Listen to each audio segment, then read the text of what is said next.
Inframan म्हणून जाहिराती बघितल्या आम्ही, क्रेडिट वॉर आम्ही बघितली. ज्यावेळी हा रस्ता झाला, सुरुवात झाली, त्याच्यावरचा क्रेडिट वॉर अख्ख्या महाराष्ट्राने बघितला. आता मला वाटते ज्या वेळी हा क्रेडिट वॉर घेणाऱ्यांनी आता या घटनांचं देखील क्रेडिट घ्यावं अशी आमची अपेक्षा असणार. ऑरेंज अलर्ट होता, सर्वांना माहीत होतं. तुम्ही प्रशासन म्हणून, सरकार म्हणून लोकांना आधीच सांगायला पाहिजे होतं की या रस्त्यावरची परिस्थिती काय असणार आहे. दरड जिथं कोसळू शकते अशा भागामध्ये जेसीबी ठेवणं किंवा साहित्य तिथं ठेवणं याची तयारी सरकारने केली होती का ही शंका आहे. आणि म्हणून मला वाटते हे टोटल फेल्युअर ऑफ गव्हर्नन्स आहे.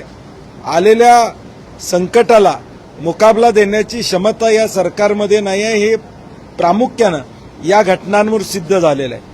ऑरेंज अलर्ट होता, कालच लोकांना सांगायचं होतं मुंबई पुणे रस्त्यावर प्रवास करताना काय उपाययोजना कराव्यात किंवा कशा पद्धतीनं करावा नाही करावा हे सांगणं गरजेचं या ठिकाणी होतं. परंतु कुठलाही या ठिकाणचं नियोजन नाही. अनेकदा हा Mumbai Pune express highway traffic jam ॲक्सिडेंटमुळं रखडलेला आहे. अशा आपत्तीच्या परिस्थितीमध्ये तिथं पब्लिक ॲड्रेस सिस्टीम्स, लोकांना नेमकं काय चाललंय याची कुठलीही माहिती त्या ठिकाणी मिळत नाहीये. आणि म्हणून मी म्हटलं तसं हे फेल्युअर ऑफ गव्हर्नन्स आहे. या सगळ्या गोष्टी दरम्यान साधारणतः जिथे घाटमाती आहे, पुणे मुंबई एक्सप्रेस हायवे बंद होता, याच्यामुळे लोकांना प्रचंड त्रास होताना दिसतो. कारण की एक तर रेल्वे बंद आहे, रस्ते बंद आहेत आणि सिच्युएशन अजून वाईट होईल असं सुद्धा disaster control minister Girish Mahajan सांगताय. प्रशासन प्रिपेअर नाही राहिलं नाही, तेच मी म्हणतोय की तुम्हाला ऑरेंज अलर्ट होता. आता मंत्री महोदय म्हणतात की अजून सिच्युएशन डिट्रॉइट खराब होणार आहे. अशा वेळी मग तुम्ही लोकांना सांगा ना की ह्या गोष्टीत पावसाचा प्रचंड या ठिकाणी प्रमाणात पाऊस पडणार आहे, ही काळजी घ्यावी. त्यासाठी काही निर्बंध करता आले तर त्या ठिकाणी करावेत. शाळा बंद करण्याचा निर्णय आपण घेतलेलाच आहे का, तर त्या मुलांना या ठिकाणी गैरसोय होऊ नये. तशाच पद्धतीनं तुम्ही ताबडतोब या ठिकाणी रिअल टाईममध्ये काही गोष्टी सरकारनं लोकांच्यापर्यंत पोहोचवणं गरजेचं आहे. त्या दुर्दैवानं या ठिकाणी होताना दिसत नाही आहेत.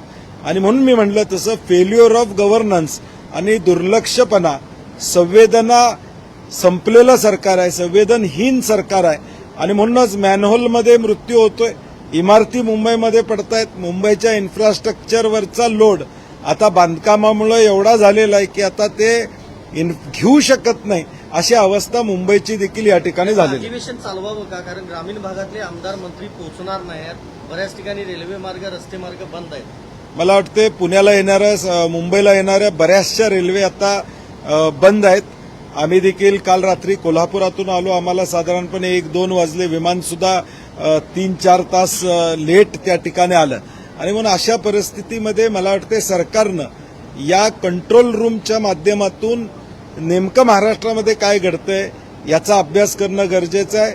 आज फक्त आमदारांचा विषय नाही अधिवेशनामध्ये, आज अधिकारी देखील या ठिकाणी पोहोचू शकलेले नाहीत, स्टाफ पोहोचू शकलेले नाही अशी अवस्था साधारणपणे अधिवेशनाची आहे. त्यामुळे सरकारनं याबाबतीत निर्णय घ्यावा.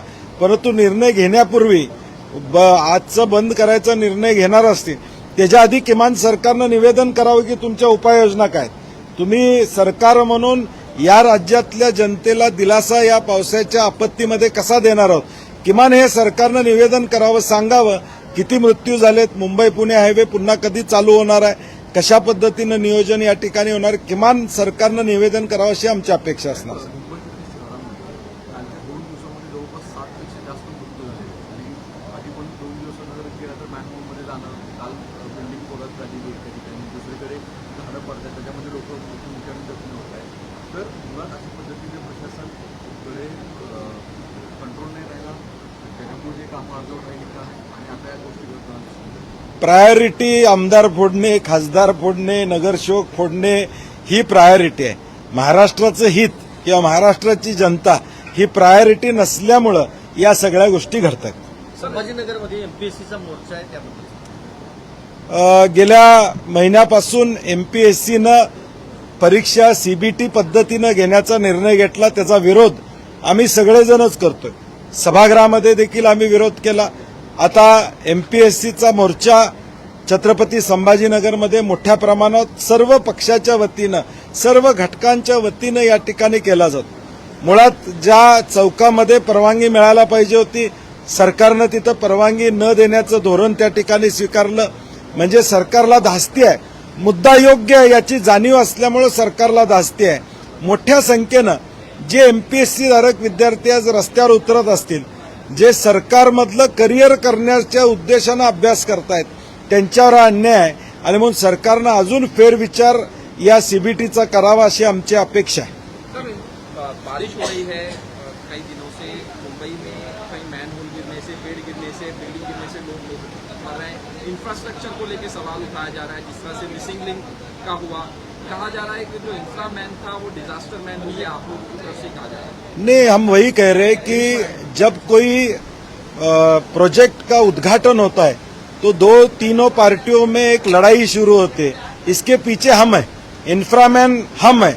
तो अभी मैं वही पार्टीज को कहना चाहता हूं, अभी बताइए इंफ्रामैन किस इंफ्रामैन की जिम्मेदारी आज है. मिसिंग लिंक शुरू हो गया लेकिन पूरा महाराष्ट्र रुक गया. ऐसी अवस्था हमारी मुंबई पुणे जैसे ऐतिहासिक रोड पे. तो इनकी प्रायोरिटी इंफ्रास्ट्रक्चर पे नहीं है, इनकी प्रायोरिटी विधायकों को तोड़ना, एमपीज को तोड़ना, कारपोरेटर्स को तोड़ना. इनकी प्रायोरिटी महाराष्ट्र की जनता और महाराष्ट्र इनकी प्रायोरिटी नहीं है. यही इस सब घटनाओं से सिद्ध होता है.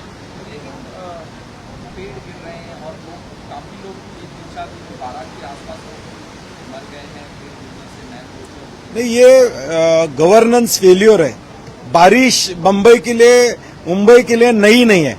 मुंबई और महाराष्ट्र हर साल बारिश आती है, ऑरेंज अलर्ट्स आते हैं. जब आपको आईएमडी बताती है कि इतनी बारिश होने वाली, तो आपने उसके लिए क्या पर्याय उपाय योजनाएं किए, इसके लिए आपने क्या क्या जिम्मेदारी ली. मुंबई म्युनिसिपल कॉर्पोरेशन हो या गवर्नमेंट हो, उन्होंने कुछ जिम्मेदारी नहीं ली है. दिस इज फेलियर ऑफ गवर्नेंस. अभी असेंबली में भी देखा जा रहा है कि स्टाफ नहीं आया है, रेलवे रुकी हुई है, बारिश का पानी भर चुका है. नहीं, मुंबई काफी हद तक लोकल ट्रेन्स पे इसका परिणाम हुआ है. आज विधायक भी कितने आएंगे इसके ऊपर साशंकता है, और आज लोग भी स्टाफ कितने आएंगे इसके ऊपर साशंकता है. अगर सरकार आज का दिन का अधिवेशन खत्म करने का मतलब आज के लिए स्थगित करने का निर्णय लेती है, तो हम सरकार से विनती करते हैं कि कम से कम स्थगित करने से पहले बारिश की वजह से जो दिक्कतें लोगों को आ रही, इसके ऊपर सरकार की क्या भूमिका है, क्या उपाय योजना होने वाले, कम से कम इसका निवेदन सरकार की तरफ से आज आए, यही हमारी अपेक्षा है. राम मंदिर डोनेशन को लेकर कल उद्धव ठाकरे ने प्रोटेस्ट किया, प्रदर्शन किया हनुमान मंदिर में जाके. क्या कांग्रेस की क्या? नहीं, कांग्रेस ने तो ये मुद्दा उठाया हुआ है. राम के नाम पे जो हुआ है उसका निषेध तो हमने किया है, लेकिन भाजपा के लोग आके खुल के आज कुछ बात नहीं कर रहे. आज जो उन्होंने फेसबुक, ट्विटर, इंस्टाग्राम पे 2-3 साल से जो ट्वीट्स किए, फेसबुक, इंस्टाग्राम पे पोस्ट किए, मुझे उनको पूछना है कि आज आपके ट्वीट्स और फेसबुक के पोस्ट क्यों हमको नहीं दिखाई दे रहे. आज जो घटना घड़ी हुई है उसके ऊपर आप बोल क्यों नहीं रहे. जो गलत घटना हुई है उसके ऊपर कम से कम बात कीजिए, उसका निषेध कीजिए. हम तो निषेध करेंगे क्योंकि राम के नाम पे आपने पूरे देश में चंदा इकट्ठा किया, और आज जो परिस्थिति है वही मंदिर लूटने का काम वहां के ट्रस्टीज और वहां के लोग कर रहे हैं, और वो भाजपा से निगड़ित है. ये पूरा सत्य पूरी दुनिया और पूरा देश और देश के लोग जानते हैं. चल